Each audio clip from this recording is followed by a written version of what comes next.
Some discussions may touch on legal and tax topics, but nothing contained in these episodes should be considered tax or legal advice. David and I are not accountants nor licensed attorneys. Please consult with your tax and legal professionals for advice on your own unique situations.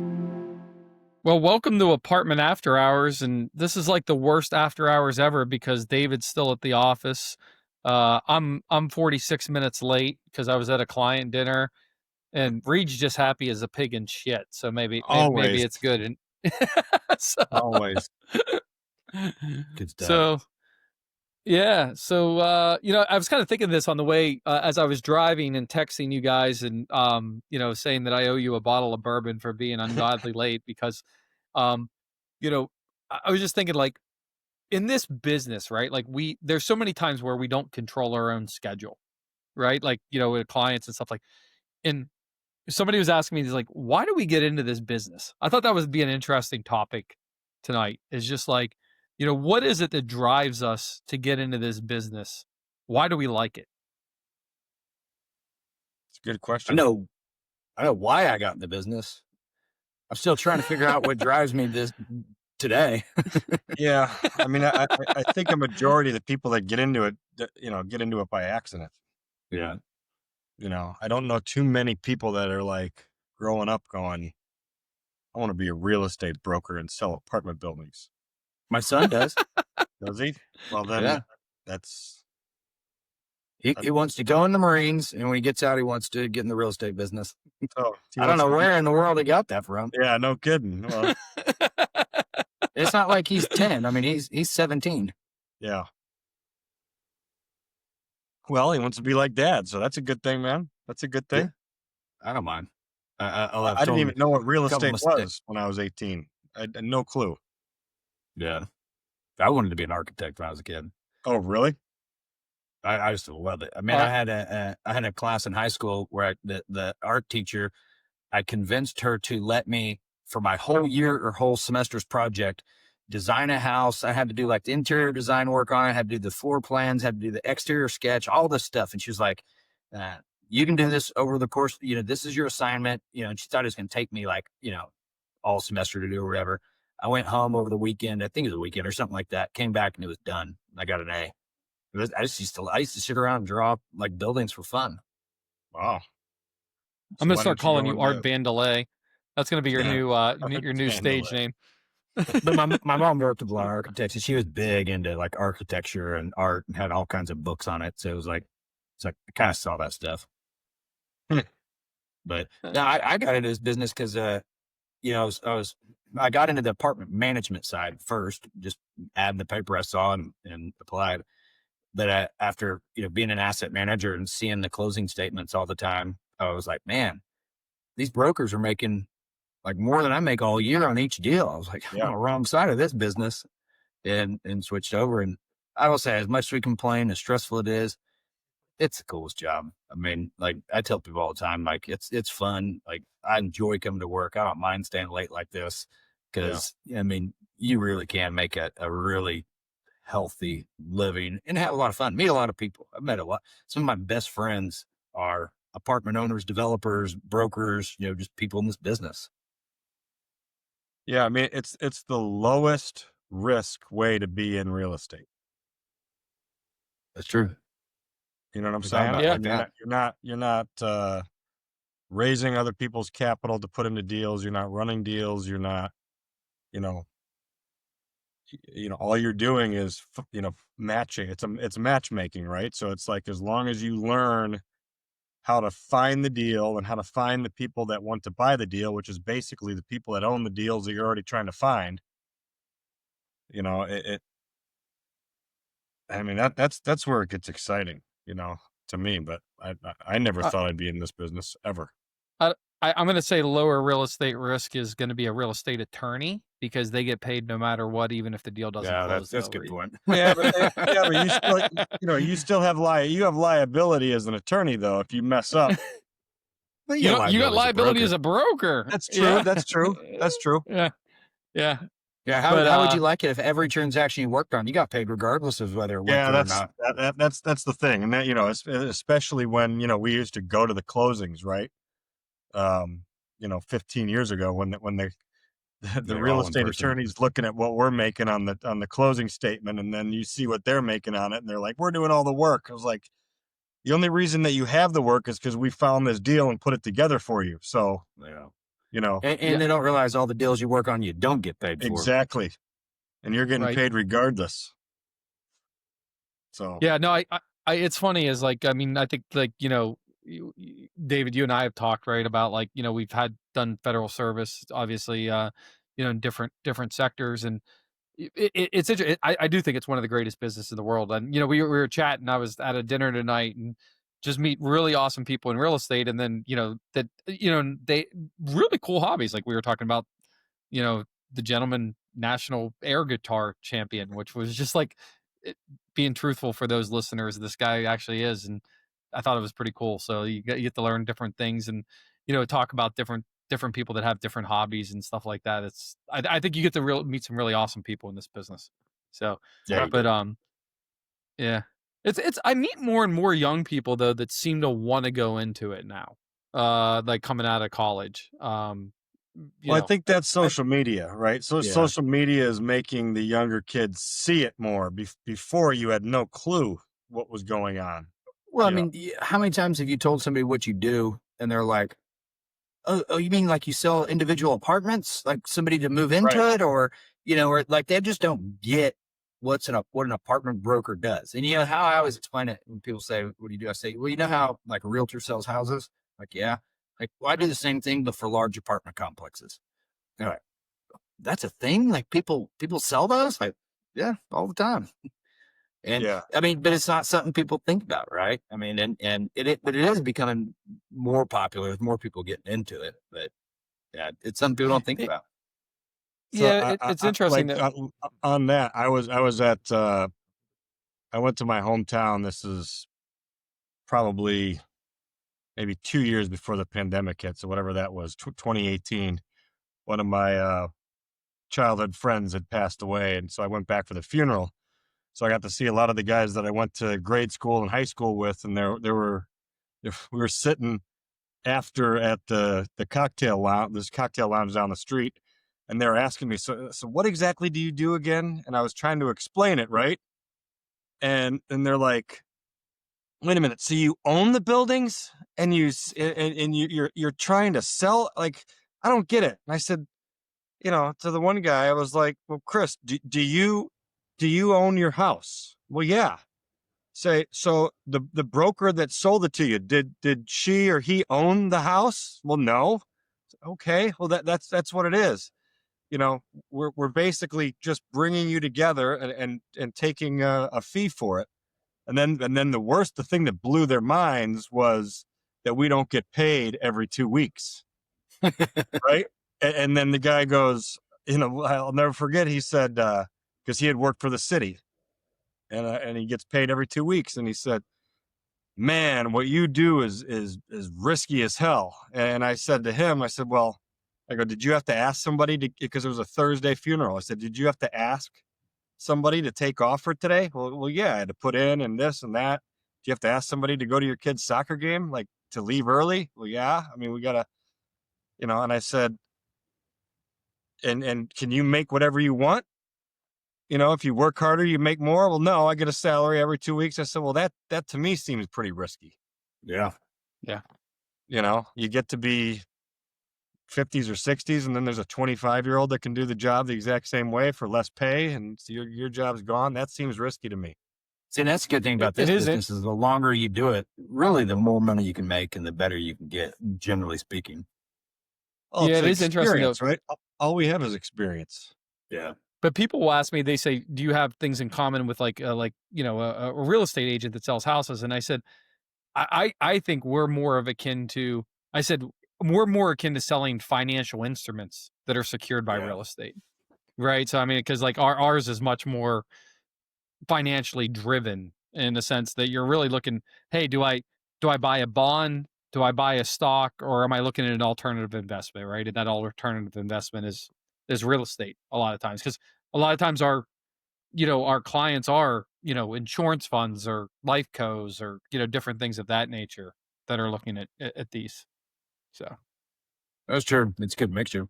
I'm curious to this. What do you guys think is the difference between a good broker and a bad broker? Or, I guess like what makes a good broker, what makes a bad broker? Like, 'cause here's the thing is the reality is most people don't make it in this business. 100%. You know why? Yep. Because the people that don't make it are paper passers, right? They get the $15 million offer and then they go, he's saying 15 million. And then that guy goes, well, no, I'm only paying 14.5. And then he's like, all right, well, he's just paying 14.5. There's, and that's because anybody in the world can bring a buyer and a seller together. That's your commission apart. It's the easiest thing to do in the world is to get a buyer and a seller a commission apart. You know what I mean? Get them a commission apart. I'm trying to understand that. You can get the So buyer. if your commission's $200,000, if your fee's $200,000, it's real easy to get the buyer and the seller within $200,000 of of each other. Got it. Okay. You know what I'm saying? Yeah. But I think David, what makes a good broker is somebody that is adding value to somebody and finding deals and then being able to make that deal without being a used car salesman about it. No disrespect to used car salesmen, but. And David, I think the answer to that, it's really interesting is I think it also depends on in what context, right? I actually thought a lot about it. I'm reading this book now, actually, a really good book called Tribe of Leaders. It was actually recommended by a good friend of mine who's still in the bureau. And it talks about, just to summarize, and this is an oversimplification, right, of the 5 stages of leadership in a lot of organizations, right? And stage 1 is, life sucks, right? And they're like, luckily, not many people in that are in a leadership position, right? They're like, if they had a T-shirt, it would say life sucks. And Right. Stage 2 is like, my life sucks. So basically, like the position that I'm in sucks, and obviously. And then stage 3, which they say is where a lot of people, especially brokers, attorneys, doctors, teachers are, right, is like, I'm great, right? Like everything is about me. I'm great. I do everything that's great, but it's all and it's a cog in a wheel kind of thing, right? Like I'm the center of the universe. I need everything to flow through me. And they said what really is interesting is, right, like if you want to go to the next level in an organization, it's we're great. We're great as an organization. So that's a lot of times characterized by, instead of like David saying, hey, Bryan, talk to me and I'll talk to Reid, it's like, hey, Bryan, let me connect you with Reid. You guys are going to go do great things together and you'll remember that I introduced you, right? So that, together we're all great together. And I think it's interesting because like you can be a really great broker as a level 3, right? But like as a great organization, you've got to aspire to a level 4. But that's a hard leap for people to make, is this to give up that control, because a lot of times we feel like we need to be in control of everything as a broker. So on that point, I like that, and I agree with all that. With the only thing that I would ask or not challenge you on, ask you on, is I agree. If you're the CEO of a company, right? You absolutely want to connect people and let them go and say, hey, I put this together. You two work together, go make it happen. As a broker, is that what do you want to put a buyer and a seller together and say, hey, you guys go work together and just remember that I put you together? Well, that's interesting, right? Is like, because the first time, right, you're going to be in control, right? But now that buyer and seller know each other. So really, like, I mean, like they know who each other are, right? So if you don't think long-term about that and start kind of fostering a relationship almost in a triad way to start with, that could occur without you in a sense. Sure. But if you think about it, like if you start taking a longer term view, and there's risk, right? Because you can get an unscrupulous buyer or seller who doesn't remember you. But if you think about that and think about like, hey, I'm connecting you guys, I'm fostering things, I'm whatever, you're actually probably more likely to still be involved in transactions later on than if you're a person who's like trying to wedge themselves in, because it's going to be seen very quickly, right? Like, I mean, it can be felt, it can be seen. But if you're more like, hey, let's connect these people, let's connect these things, there's risk involved with it. And by the way, you're 100% right. I think most, most brokers, most attorneys, most people that are in a power position like that, we tend to think it all has to flow through us, right? We want to be the center of it. And it's a tough inferential leap to make. So it's an interesting book. I think and they actually call out commercial real estate brokers in it as being the ones that want to be in the middle. Yeah. I mean, I think too, I mean, if you've got a successful, client, they realize, like, you ever realize it's the most successful real estate owners that know the value brokers bring, right? It's ones that aren't usually successful that look bad upon brokers, right? And so in that scenario, you connect the two people. If the other person wants to go sell again, they're not going to go, hey, I'm going to call that guy you connect me with. They're going to say, hey, I want you to widely market this deal like you always do, because that's the best thing to do, right? And I guess what I mean more to is sometimes I'm hesitant to put buyer and sellers together, not because I'm worried about losing control.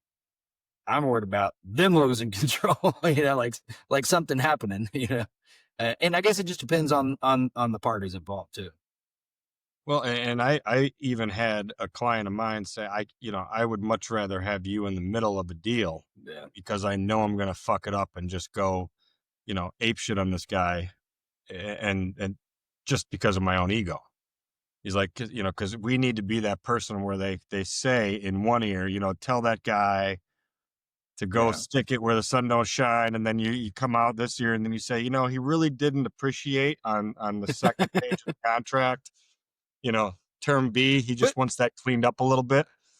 But, Reid, I would argue that is level 4, because he's actually seeing that's what you're in there and providing, but you're not forcing everything to say I'm great. And the only way, it's like, hey man, together by using this structure, we're better together, right? And I think that's the difference in what you're describing. So I 100% agree with you. The platform that we're all involved in, right, on the coaching platform, I had never heard it stated the way that it was stated when I first came upon this program, where you always have to be thinking about it from their perspective, not, going at them like, look, here's all the deals that we've sold. We have offices in every single major metropolitan area, blah, blah, blah, blah, always talking about yourself and what you can do.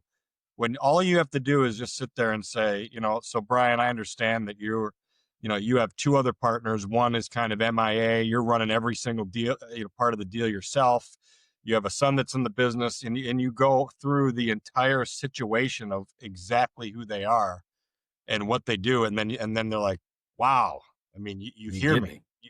If you get that at the beginning of a presentation or beginning of a discussion, I think that's what makes a good broker. I need to take that advice in my marriage, but if I can be talking about a piece of property, that's the other thing. It's like, if I can attach a person's face with the property that they own, I'll never forget them. 20 years later, I'll see them. And there's some people in my wife's family, I still don't know their name. And, we've been married for over 11 years. So it's like, I hope they don't listen to this. Yeah, right. Yeah. I was going to say, this turned into a therapy session. Well, they need to buy buildings, and then I'll remember them if I can attach a building to them. So, but I think the good brokers, or the better brokers, that I'm trying to be that in this business, is really just understanding what they want, rather than, hey, what do you have to sell? Okay, let's look at your deal. Okay, well, let's not look at your deal. Like, why do you want to sell this deal? Like, what, because everything not broker focused, but client focused. Yeah, and it's tough. It's tough because we have egos as brokers too, and there's some that are out there. I mean, we make money when we sell deals, but sometimes the best route isn't them selling the deal, and we've got to, if we're true to, our clients and our business, we got to tell them the truth. Yeah, man, you shouldn't sell this right now. Yeah, and I never realized, because I've sold about 7 deals for this one guy. He's out of Miami, and he told me that there was a broker that he dealt with down in Miami that right before the downturn of 2008, it was like a $25 million deal that he had, this guy was buying it. And he said, while they were in the contract negotiations, he said, look, man, I don't think you should buy this deal. There's something wrong with it. And it was his listing. And he's saying that to the buyer, and then everything imploded right after that, and it saved the guy probably his entire career. And he's like, I'll never forget that guy. So Just why because- did he use you instead of him? Oh, I wasn't selling deals in Miami at the time. I was only in Yeah. Chicago. No. I meant like, Well, didn't you say it was somebody you've worked with? I've sold a bunch of deals for him up in the Midwest. Yeah. Why But didn't he continue to use that guy? Because that guy was only selling deals in Miami, man. Oh, okay. I got it. Yeah. He wasn't coming up with any other deals. He was just in Miami. You're a jet I- setter across I the tell- country. Yeah. I Well, tell he's all based my out of guys, Miami, but he buys No, in I the know. I'm Midwest. just You know what I'm saying? So Yeah. I tell all my guys and gals and on the coaching side and whatever, I said, sales is all about one thing, and it's providing value, right? It's Yeah. not about asking somebody else for something. It's what you can give them, right? So if Yeah. you provide value, then the value will come back to you, right? So Yeah. I think that's, to me, that's the bad broker is the broker that's always asking for something, and the good Yep. broker is the one that's always willing to give something. So Yep. That's what I always say. I always say, how can I add value every time? I mean, it's like, that's always what I go over with everybody I coach. Say like, look at it every time. How can you add value? How can you add value? You know, and people remember that. And that's why they take your call when they, ignore others. there it is. I think Question that came answers- up at dinner tonight. I'm kind of curious on your guys' opinion on this. Is, we got into the conversation from both a buyer and a seller side of on market versus off market deals, and why there's advantages and disadvantages to both from a buyer and from a seller. Be curious to get your guys' opinions on that. Well, as a buyer, you want to buy off market, and as a seller, you want to sell on market.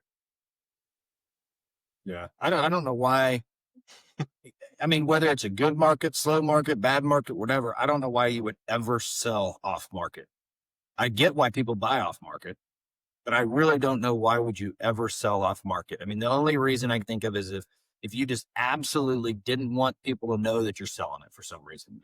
I mean, but even then there's ways around that, but you're always going to get more when you widely market a deal and have a competitive bidding process. That's why that was my reason. I mean, how many times have you ever had a buyer call say, hey, I won't buy off market. I will only buy marketed deals. Right. No, But Right, you well, get the opposite all the time. What was interesting though, so I said exactly the way you guys said it, and the response, which I thought was interesting, and they said, well, as a buyer, right? If we like, sometimes if we know we're a really good buyer, right? A lot of times we've got to sell a story to our investors. So it's like we're selling a story to our investors, is like, as opposed to like, hey, why are we the ones that are able to do this deal, right? As opposed to others. And we do it because we have great relationships with brokers that will bring us deals and give us looks at things that we otherwise that others aren't seeing. Thought it was an interesting comment, right? So I just thought it was an interesting way in saying, and they're like, hey, we'll look at that stuff. So yeah, and I said, well, to our point, right, from a fiduciary, from a seller's perspective, right, our fiduciary to get the highest and best price normally is to go as wide and as deep as possible, right? To go and run a fully open process and things of that nature. But I just thought it was an interesting conversation and a different perspective to take. well, there's But a couple even other his- ways to look at it too, right? So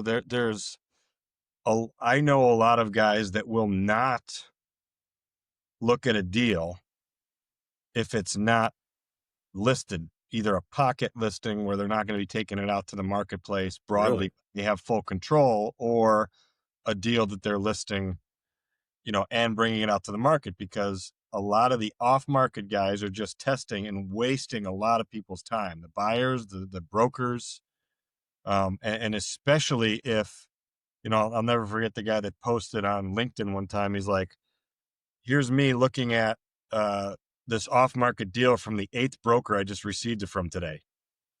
So it's like that we always tell sellers, Yeah. I don't care what you do. Don't give it to 5 brokers and say, bring me a buyer. Pick one and let them either put it on market broadly or do a marksman approach and market it directly. Don't send 5 brokers and say, yeah, here's my T12 and my rent roll. Find me a buyer. That's All the you're doing is worst. confusing the market. That's the worst you can do. Why do you think some owners do that, Reid? Because they think I think they normally it's because they have a bad taste in their mouth or been burnt by a broker that they hired and didn't do their job. And or they Exactly. think, They don't oh, want tied up. if I get into this agreement with this guy, I'm stuck. Or if he's not doing his job, then I'm stuck. And if I give it to all these brokers, they're going to bring me all these offers, and I'm going to be able to pick the best one. Yep. And it's just farthest from the truth. Well, and that's why we offer a 30-day cancellation. You don't like what we're doing. You don't like the updates we're giving you. You don't think that we're actually doing the job. You have 30 days to cancel it. Go with the next guy. Yeah. You tell that to somebody, then they're like, oh, okay. And then we actually put that into the tiered structure, the different way, the different cancellation clauses based on the percentages they're paying. I mean, as a broker myself, I would never sell a property off market. No. I mean, You never sold a property off market? No. If I were my as own an owner. Yeah. Oh, okay. Yeah. Now I'm saying like if I owned a property, I would never sell it off market. Like if I owned something in Pittsburgh, I would not say, hey, Brian, I'll let you bring me offers. If I was going to sell it, I'd say, dude, market this and run the process. I mean, we just put a 200 unit out there not so long ago, and the owner had 2 appraisals at $23 million, and he was going to be happy with $23 million. And frankly, I didn't, we kind of have an idea that where it's going to trade, but you don't know until you put it out there.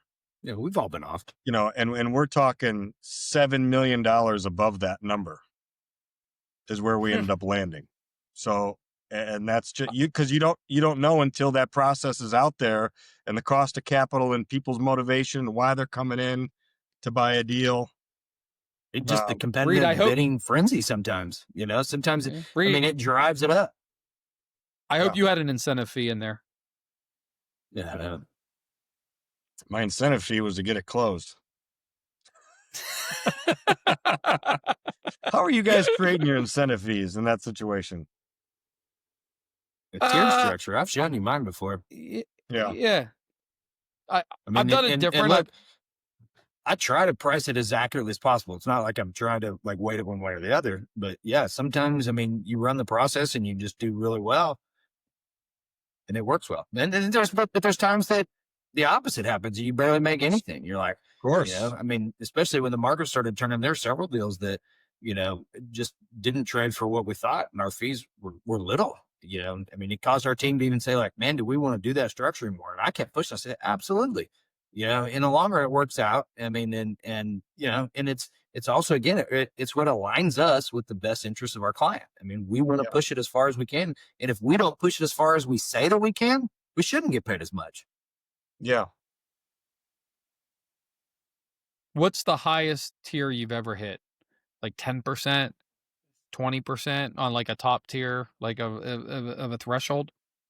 Well, I don't know about 2%, because I've had some deals where I just said I wouldn't do this for less than 10%, but that's because they were smaller deals. Yeah. So it just depends. I still have yet to make off of one property a 7-figure check. I've been really close. Same. I was just shy. Need to get into leasing. Some of those guys I know, like on the leasing side, on the tenant rep side, they get some 7-figure checks routinely. I'd be crazy on some leasing. About 15 years ago, I had a $1.5 million fee that was all locked up. I hired an attorney to draft everything for me and be my, he had actually, since it was off market, I didn't have an agreement. I had an attorney represent me that I was paying to create all of the documentation and basically be in the middle with me with it. And it was a $95 million deal, and we had a $1.5 million fee. And the guys couldn't get their main whale investor to go into the market that this was in. And the contract was signed, the diligence had started. I was just like, this is going to be the best year ever. And they backed out of the $95 million deal. And 2 months later, it sold for $125 million. So you know what the best lesson on that was, and I don't even have to be involved. That's why you don't sell off market. 100%. You would have marketed that deal. You'd have had that deal at 125 million from the other buyer. That's why you don't broker off market, right? Yeah. Yep. Yeah. Yeah. I mean, you can't, I mean, look, I mean, that's where, I mean, we've all worked off market deals. I'm not going to say we don't, but that's where I push. And the longer I am in this business, the more and more I stand to my guns and say, look, unless we have an exclusive listing, we're not working on the deal. Yep. Just because it sucks to work on a deal and fall apart, or not fall apart, because that still happens even with listed deals. But all of a sudden they change their mind, or they get an offer from somewhere else, or like what your deal happened, where you have a contract and then it falls apart and they go into contract with someone else. I mean, it's just it's too much work, too much headache. We put too much time and resources into this to not control the process and control the process. I mean, even if you have your buyer paying your fee, I mean, that's really the only way that I would work an off market deal, is if you had a buyer paying your fee and they were helping you, you're identifying particular targets. They're motivated to do it because, I had a small deal when I was the second year in the business, and it was a firefighter that owned like a 6-flat on the north side of Chicago. And he wanted like $850,000 or $800,000. And I was putting in the contract, the fee is $50,000. So I gave it to him on a Friday. I came back, and the older guys in my office were like, all right, did he sign it? I said, no. He goes, that you're losing that deal.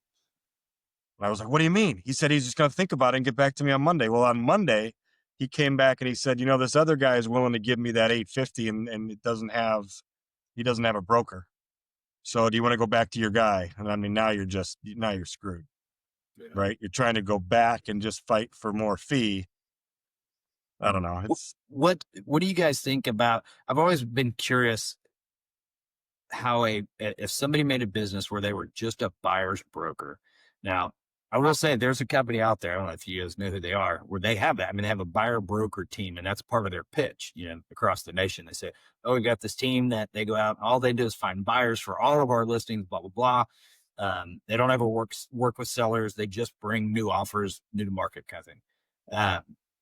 But if, let's say that's what your role was, you were just a buyer's broker. All you did is represented buyers and brought offers to listings. I think it only works in I think it works in private cap, maybe. And I think that's where you see it. But I mean, once you get up to a certain place, right? I mean, what do you need a buyer broker for if you're a mid to large cap player? Really, you usually have an analyst on your team. You're underwriting your own deals. You have your relationships. I just don't see the point of it. Are you saying they're bringing their buyers to another broker's listed deal? So with this scenario, what it is, they're brokers in the company, right, that are listing deals. But they have an agreement that if this buyer team that brings buyers to listings all over the country brings them a buyer, then they participate in the fee. Yeah. And in fact, I don't want to give too much of their stuff on public, because I know even more. There's more nuances to it than that. But let's just say, I mean, everybody in that company has to know that, hey, if they bring a buyer to your deal, they're going to participate in that fee. Mm-hmm. But I mean, it's a clever pitch, because what they say is, hey, we bring new to market buyers, we bring, more capital, blah, blah, blah. I mean, I think like most things in a pitch, it sounds really good. I don't know how much it actually yields. But it's interesting. Well, in our firm, we used to have this Monday call where you'd put out, right, Brian, where you put out, here's the newly listed deal. The fee is $100,000 to any buy side broker. Here it is. Call and bring your buyers. But then what I would notice is people would watch that call. They would take my deals and then they would just blast it out without anybody's name on it to like the entire brokerage community. And then, people that I was sending it out to are like, who are these people? Why are they sending this out? Yeah, And that's they had bad no business. zero value, but they were just blasting. Remember, I can't remember his name, and I wouldn't say it if I did. There's a New York broker that was notorious for doing that. Yeah. That was, everybody knew. I mean, he would blast deals out all over the country, and like I've been told several times, like, hey man, I just saw this listing, and I knew it. They said if it came from a New York broker, it was this guy. Yeah. That's all he did, is he took other brokers' deals and blasted them out there. And from what I've been told by people that know him, he actually made really good money because, I mean, he was bringing deals, but I was like, that's shady. I don't know how, some people, maybe they can make money at it, but I mean, that's just the daisy chain, right? The daisy chain of brokers, where you have a broker taking another broker's deal, putting it out there, has no control over it. Well, here's where here's the biggest flaw in that. You blast, I'm a buyer. Let's say, Reid, you're that guy that's blasting out other people's deals, right? And you send it out. I come to you and I'm like, hey man, I like that deal. I want to make you an offer. And you say, oh man, it's worth 25, or, we think it's going to trade for 25 million. I'm like, 25 million, great deal. I offer 25 million, full price. Right. I send it to you and I get crickets back. I'm like, Reid, I gave you full price. Why aren't you, what's going on? Nothing. Crickets. Because Brian's really got the listing, and Brian's like, man, I never said 25 million. I got a buyer over here for 26 million. You have no control. You can't provide anything. And your credibility at that point, you're in. They're like, man, every time I call on Reid on his properties, I submitted several offers, and he doesn't get anything back to me. Yeah. What happens if he's honest with it, David? Well, what happens if he says, hey, this is for buyer rep, right? I agree. Like, I don't like it, but I'm just playing devil's advocate here. So I think if he's honest and says that, then maybe so. But I think you're going to have most sophisticated owners are going to say, hey man, I appreciate you sending that to me, but I know how the scam works. Why would I'm just going to go direct to the broker. Well, that's exactly what the sophisticated guys do is they'll take it. They'll see this blast from these people that have that reputation. They'll say, oh, okay, this deal's in Oklahoma City. Let me just go on and try to find out who the Oklahoma City brokers are there that sell multi. Okay, let me just call David. Hey, is this your listing? Yeah. Okay, I want to come and see it. And then they totally circumvent those other brokers that are doing all that effort, running around blasting. I guess for them, it's a numbers game. They're like, man, if I send out 50 deals, I'm going to get 2. Maybe. But how do you guys feel about being the second broker in on assignment? So love it. So why, right? Like, love it. Somebody fully markets it, it expires, and then they go with another shop.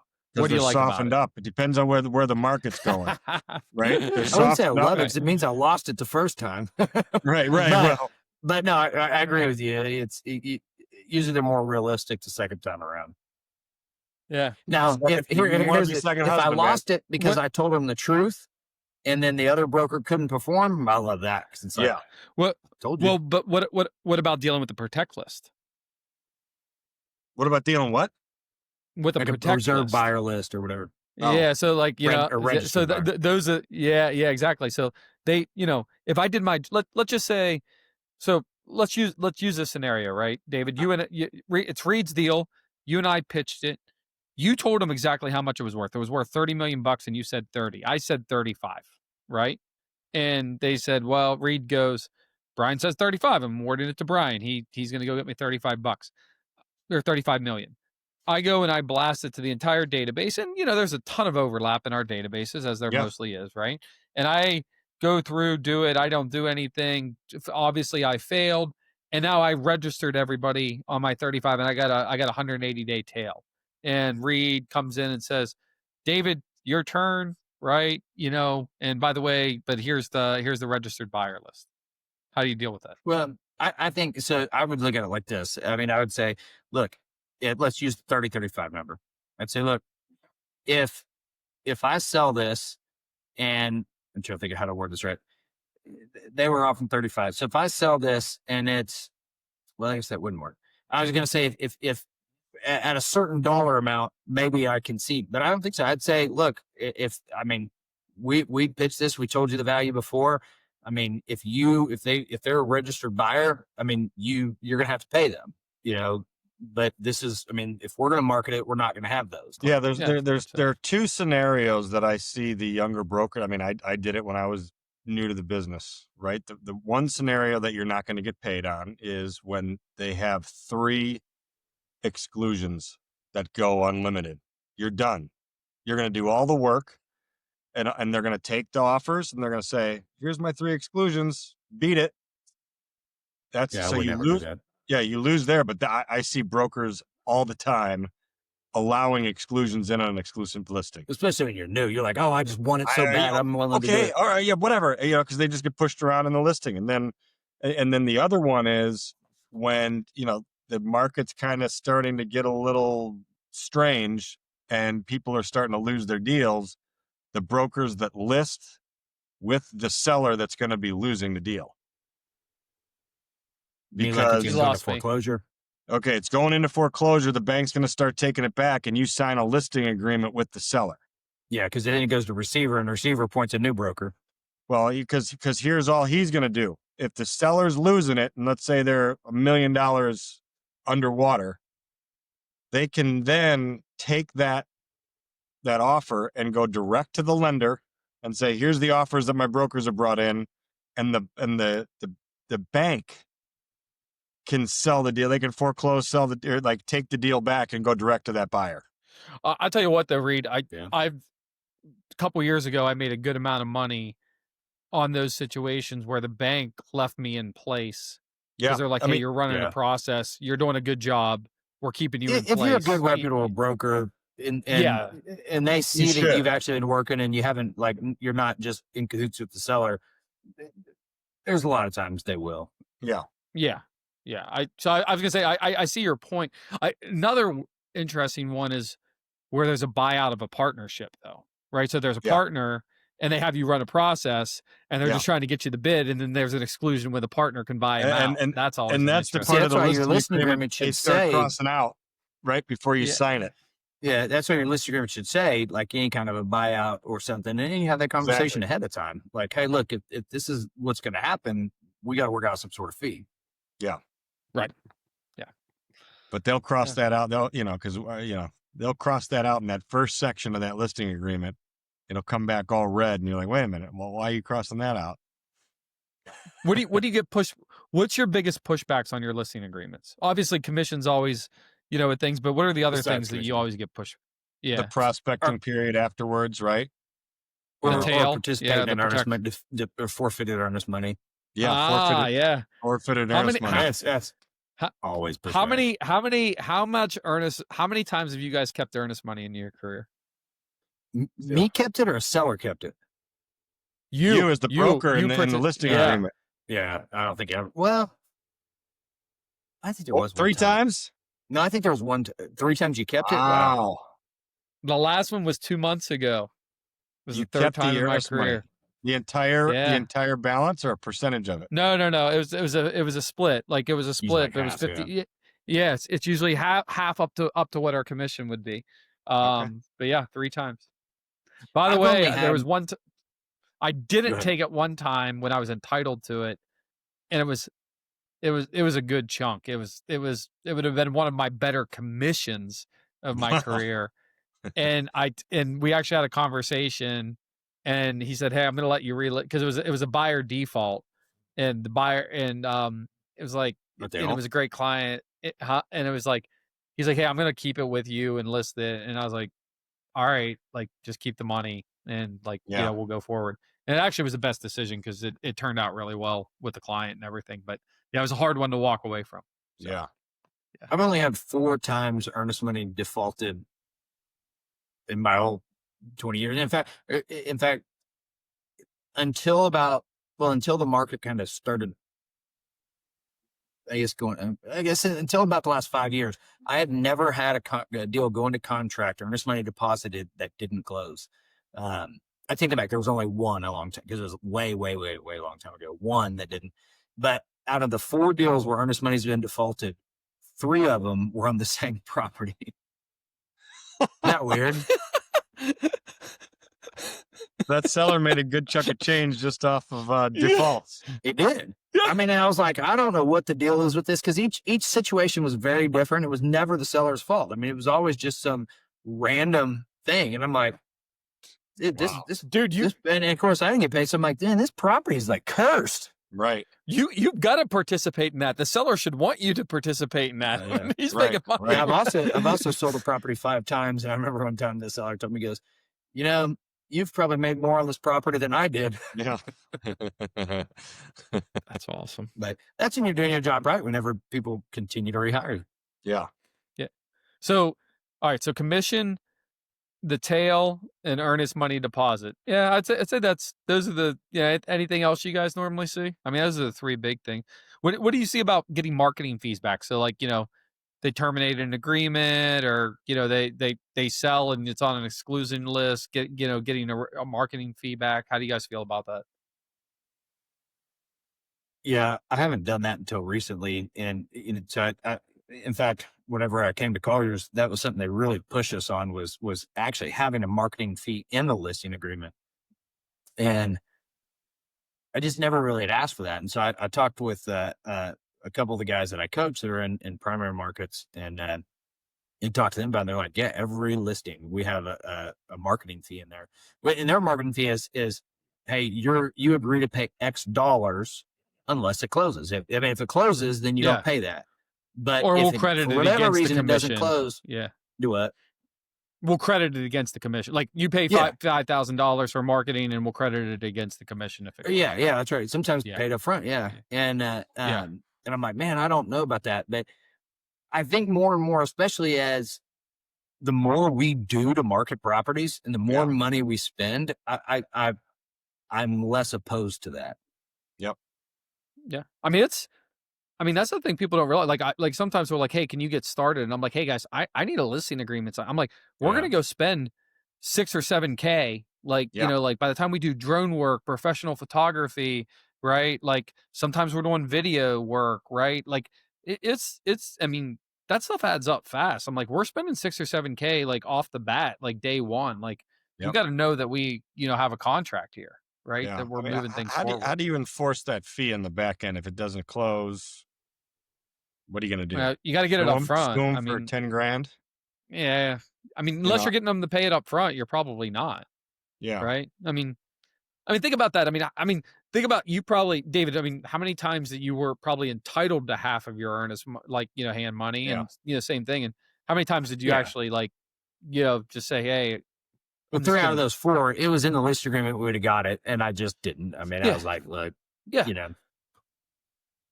for the good of the relationship and business, it's like it's not that's worth exactly it. It's a calculated decision there.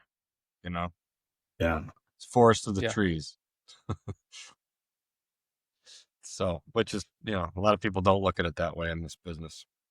Yeah. You're saying people that are in this business long term, and I'll tell you, this is a good podcast for a young broker to watch. Yeah. Yeah.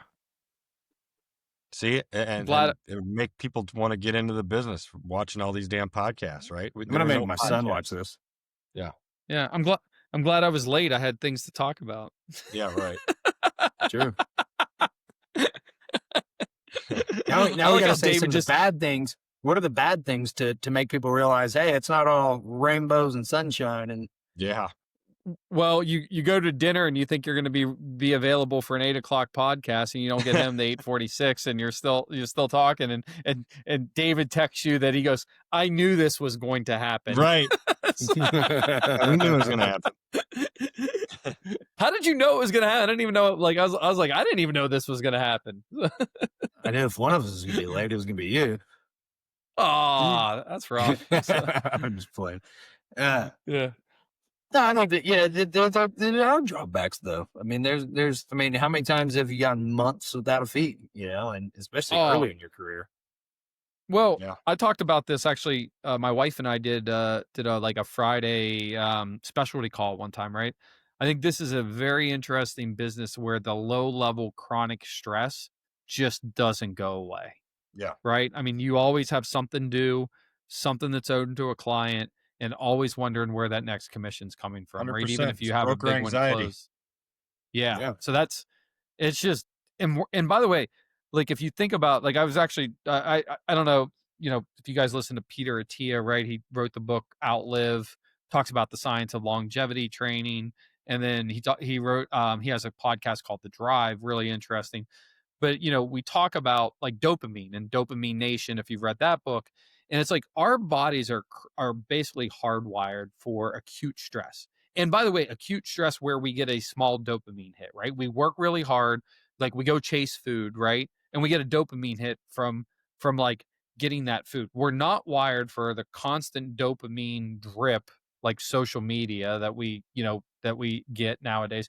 And we're not wired for chronic stress that just comes at us at all the time. And basically brokerage is a chronic stress environment, so it can take its toll on people. And that's why, like you guys said early, most people wash out. They can't deal with that chronic stress and the wild swings.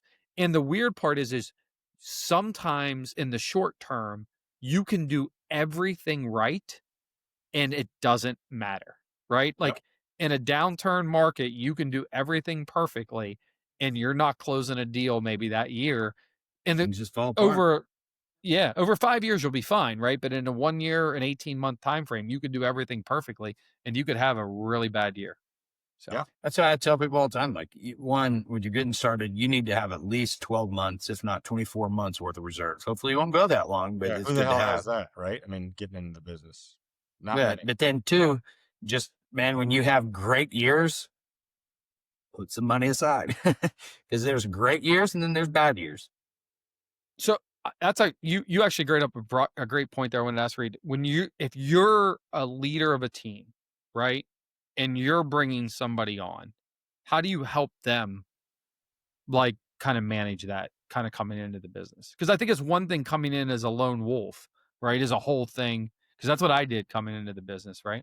And it's another thing when you come into a team, and sometimes a good mentor, a good team member can kind of help smooth that out a little. I mean, maybe you don't get like a crazy first year where you're making like $500,000 year one, which is possible for some, not likely, but possible. Yeah. And maybe you're not going to do that in a lower team structure. But how do you do that as a mentor or leader of a team? Well, I mean, I did it wrong when I first started. I had juniors that,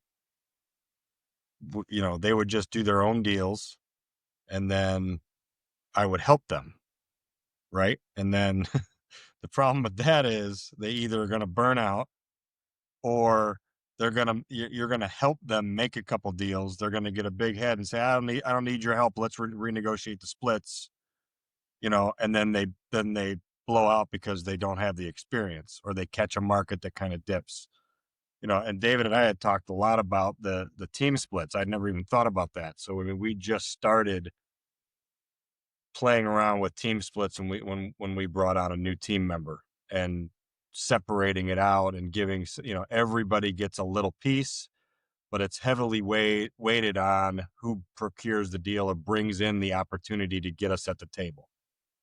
Right. So everybody gets a little piece of a deal, works on it, but everybody's, motivated to bring that deal in because you get kind of the lion's share of the actual deal. And I think I think that works the best way to structure it, because the draws don't work because people only work as hard as their draw, if you give them that. So they're just sitting there coming in, going on LinkedIn all day long to get their draw,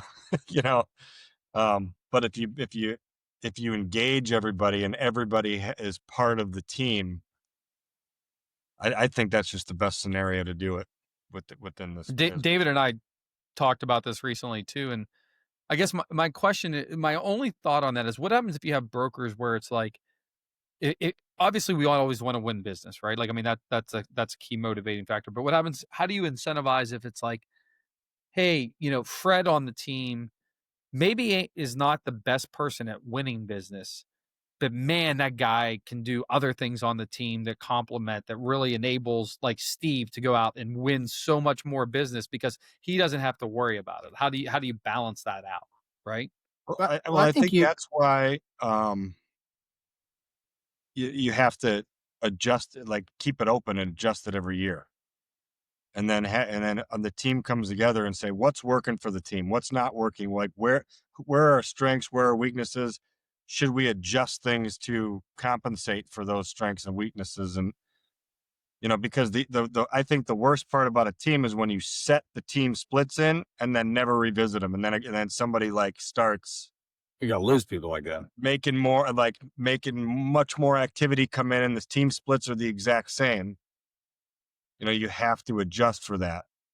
Well, I think But there's different types of teams too, right? I mean, you have teams where the structure is everybody's a hunter gatherer and you share fees, right?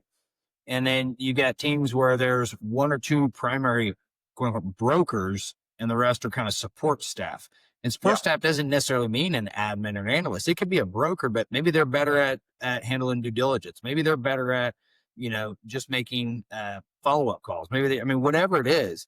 But you got the kind of hunters and gatherers that are bringing deals in, and the rest of the team is servicing the deals. Yeah. And either works. I mean, they both work.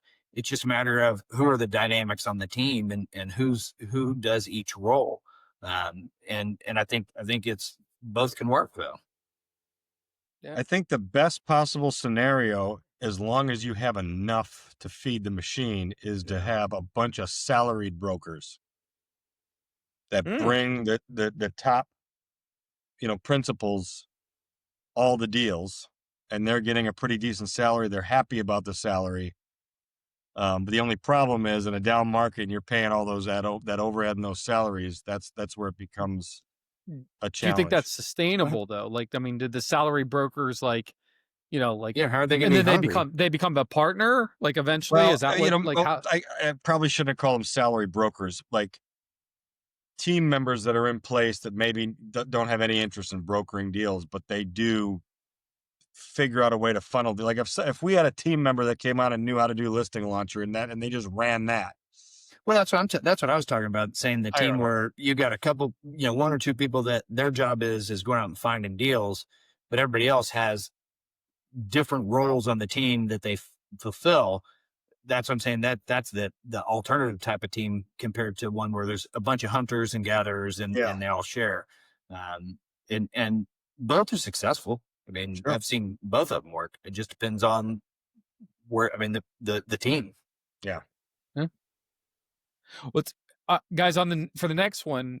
So it's interesting. So we're in October here because who knows when this will actually air by the time we get it out there. But so in a couple of weeks, we're actually doing a whole 2026 business planning, and so we're actually doing it at my house in this room where we do the podcast. We're going to come up. So I'd love to on the next one talk to you guys about how you guys do your business planning, some of the big goals for 2026, because we're going to do it. We're going to kind of go over the 5 big themes that we look at, right? Is like we talk about at Massimo, right? Being operations, sales, marketing, HR, and finance. So we're breaking that down and kind of coming up with our goals for the year. So it'll be interesting. I think that's a whole probably podcast on how you guys structure business planning and talking about that and trying to figure out what we can do for 2026. Sounds good. Yeah. Well, boys, I apologize for being late. We got an hour. Yeah. Bourbon for everybody. And, Buffalo Trace. Yeah, at least it's better than the Pappy that frickin' David wants. So. I like Buffalo Trace.